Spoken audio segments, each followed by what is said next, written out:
বন্ধুরা, এবার আমরা প্রবেশ করলাম হযরতপুর গ্রাম। এটা আমাদের গ্রাম। আর আপনারা দেখুন গ্রামটা কত সুন্দর। পুরো গ্রামটা দেখাবো। এই যে দেখতে পাচ্ছেন, এটা হলো সাগরের বাড়ি, আর তার বাড়ির সামনে কিন্তু বাতাবি লেবু ধরে রয়েছে।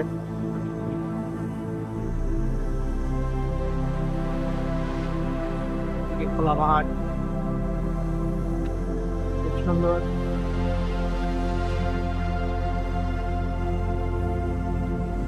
এখান থেকে আমাদের হযরতপুর বাজার যেটা, এটা শুরু।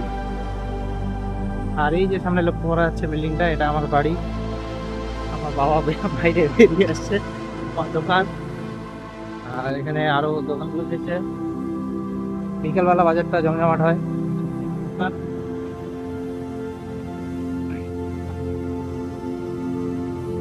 খাও কথা, এটা মিষ্টির দোকান, আর এটা হলো এক বন্ধু, তার বাড়ি। এটা দোকান।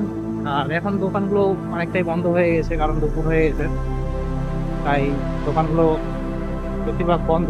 আর বিকেলবেলা কিন্তু বাজারটা জমতে ওঠে। আর এটা হলো আমাদের গ্রামের মসজিদ।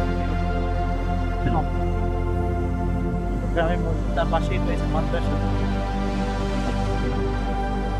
এখানে কিন্তু একটা বিশ্রাম রয়েছে, যেখানে বিশ্রাম করতে পারবে না। আর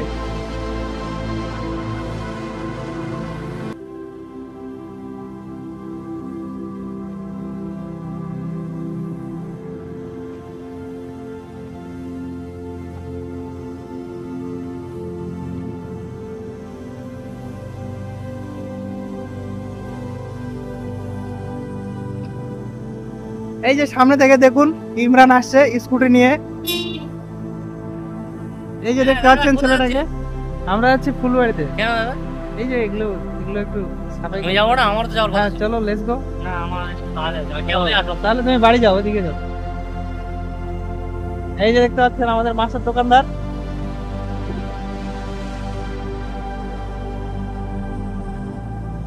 সাইকেল তাদের খারাপ হয়ে গেছে।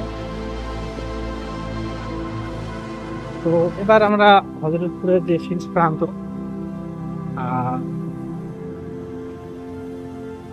অ্যাকচুয়ালি শেষ বলি না শুরু বলি সেটাই বুঝতে পারছি না। আপনারা যদি ফুলবাড়ি দিক দিয়ে ঢোকেন, তাহলে এটাই হবে শুরু। আর আপনারা যদি তপনের দিক থেকে ঢোকেন, তাহলে এটা হবে শেষ।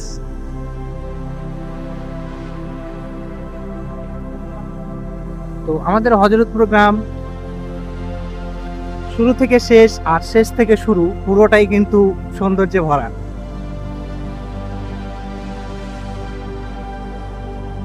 একদম এটা হলো শেষ প্রান্ত হযরতপুর গ্রামের। তো আমাদের হযরতপুর গ্রামে কিন্তু খুব বড় একটা গ্রাম। তার চারপাশে অনেক পাড়া রয়েছে, পাড়ায় বিভক্ত রয়েছে গ্রামের। তো অসাধারণ। কখনো আসবেন হযরতপুর গ্রামে, মন ভরে যাবে।